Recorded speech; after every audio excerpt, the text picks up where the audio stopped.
얼마 전 영상에서 저는 지구의 나이 수십억 년은 과학적 팩트가 아니라 단지 진화론자들의 추정 혹은 믿음에 불과하다고 얘기했습니다. 맞아요. 진화론은 과학이 아니라 일종의 신념, 철학 혹은 종교라고 말할 수 있습니다. 그래서 저는 창조론은 신화, 진화론은 과학이라는 말에 동의하지 않습니다. 신이 인간을 창조했다라는 신념이 믿음에 근거해 나온 주장이듯이 단세포 동물이 인간이 되었다라는 신념 역시 과학적으로 뒷받침되지 않는 믿음에 불과하니까요. 하지만 창조론이나 진화론 둘 다 믿음과 신념에 근거한 주장들이라 하더라도 자연에서 과학적으로 관찰되는 여러 가지 사실들로 인해 양쪽의 주장에 대해 어느 정도 객관적으로는 접근할 수 있다고 봅니다. 그래서 오늘은 공룡에 대해서 한번 이야기해 볼까 합니다. 오늘날 학교 교과서에서는 공룡이 중생대, 그러니까 주라기 백악기 동물이라고 하면서 2억 5천만 년 전부터 6,600만 년 전까지 살았다고 합니다. 공룡은 지구 나이 46억 년에 비하면 비교적 최근에 등장한 동물이라 볼 수 있는데요. 문제는 지구 나이 46억 년이 추정에 불과하듯이 공룡의 나이, 그러니까 중생대니 주라기니 백악기하는 수천만 년의 연대도 역시 과학적으로 검증되지 않은 상상의 수치라는 것입니다. 진화론자들이 퇴적층의 지질학 연대로 공룡의 나이를 추정한 것인데 사실 지질학 연대도 진화론자들이 상상한 것이지 과학적으로 측정된 수치가 결코 아닙니다. 퇴적암은 연대 측정이 불가하기 때문이죠. 반면에 공룡의 연대를 과학적으로 측정할 수 있는 방법으로 방사성탄소 연대 측정법이 있습니다. 방사성탄소 연대 측정은 죽은 동물의 뼈나 화석에 있는 탄소 14량을 조사하여 연대를 계산하는 방법인데요. 오늘날 널리 사용되는 비교적 정확한 측정법입니다. 방사성탄소 연대 측정 원리는 다음과 같습니다. 먼저 대기 중 질소는 우주 광선에 부딪혀 방사성 탄소로 변하는 성향이 있는데요.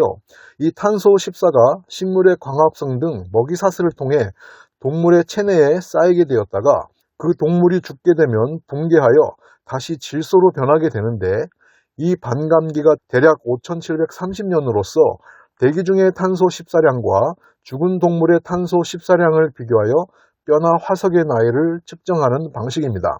하지만 이 측정법에는 전제 조건이 있습니다. 현재 대기 중 탄소 14량과 동물이 죽었을 당시 대기의 탄소 14량이 똑같아야 한다는 것입니다. 그리고 한계도 있습니다. 탄소 14의 반감기가 5730년이기 때문에 5만 년 이상 된 시료에는 적용될 수 없다는 것입니다. 5만 년 이상 된 뼈나 화석에서는 탄소 14가 거의 존재하지 않기 때문이죠. 그런데 공룡의 뼈 화석에 이런 한계와 전제 조건이 있는 방사성 탄소 연대를 측정했더니 놀랍게도 1에서 3만 년 사이로 측정되더라는 것입니다. 수천만 년 전에 살았던 공룡의 화석은 방사성 탄소 연대 측정으로 그 값이 결코 나올 수가 없는데도 말입니다. 그리고 방사성 탄소 연대 측정법으로 1에서 3만 년 정도가 나왔다는 것은 사실상 공룡 화석이 수천 년밖에 지나지 않았다는 얘기이기도 합니다. 왜냐하면 아까 방사성 탄소 연대 측정 전제 조건으로 오늘날 대기 중 탄소 14와 동물이 죽었을 당시 탄소 14량이 동일해야 한다고 했는데 결코 공룡 시대의 공기 중 탄소 14량과 오늘날의 공기 중 탄소 14량이 동일할 수 없기 때문입니다. 과학자들의 관측 결과 대기 중 탄소 14량은 항시 점진적으로 증가해 왔다고 합니다. 이유는 지구 자기장이 1400년의 반감기로 줄어들고 있기 때문입니다. 그러니까 수천 년 전 지구 자기장은 지금보다 강했고 따라서 당시 대기 중 탄소 14량은 지금보다 훨씬 적었다는 얘기인데 이 얘기는 1에서 3만 년 측정되는 공룡 화석이 실제로는 성경의 기록대로 불과 수천 년 전에 살았던 동물이었다는 것을 의미하는 것입니다. 그리고 어떤 공룡의 뼈에서는 연부 조직과 단백질이 발견되기도 하고 어떤 지층에서는 공룡 발자국과 인간의 발자국이 같이 발견되기도 합니다. 이는 공룡이 단지 수천 년 전에 인간과 같이 살았던 동물이라는 것을 증명하는 과학적 관찰 사실들입니다. 사실 공룡이라는 단어는 다이노소어, 무서운 도마뱀으로서 이 용어는 1800년대 진화론이 등장하면서 사용되었습니다. 하지만 공룡이라는 단어가 사용되기 이전에 인류는 이미 이들을 지칭하는 용어가 따로 있었습니다. 바로 드래곤입니다.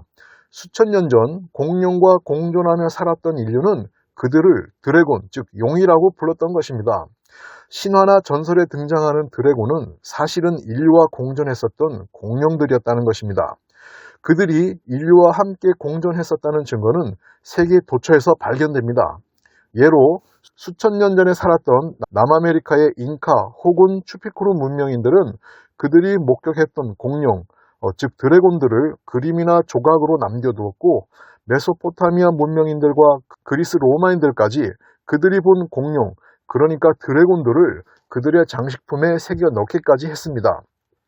이는 공룡들이 코끼리, 코뿔소, 하마처럼 수천 년 전에 인류와 함께 살았던 동물이라는 것을 입증하는 팩트들입니다.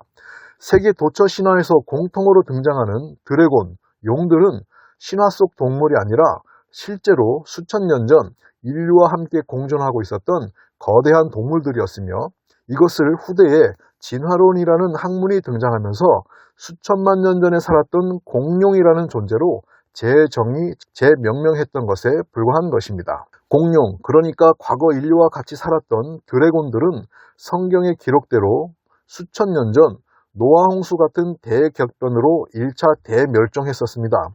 살아남은 몇몇 종들이 인류와 공존하며 살아왔지만 홍수 이후의 기후변화, 그리고 점점 강해진 인간들의 힘에 의해 점차적으로 완전 멸종하게 되었습니다.